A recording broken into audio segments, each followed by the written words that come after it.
पाठ क्रमांक 11 शब्दोपट वाचूया। सबक नंबर 11 अल्फाज पढ़ना।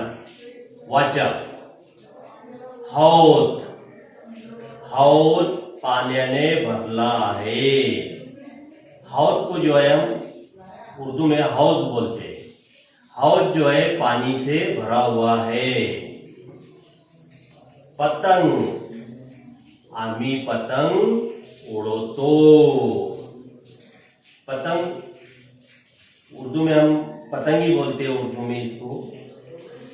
हम जो है पतंग उड़ाते हैं।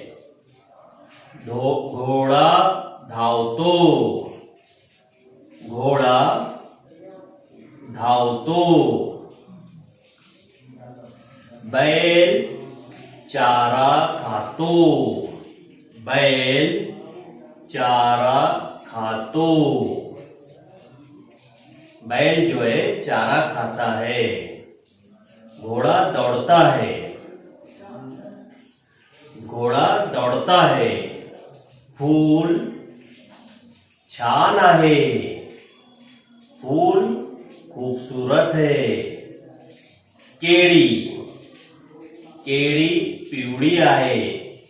केळी जो है, केले जो है पीले है।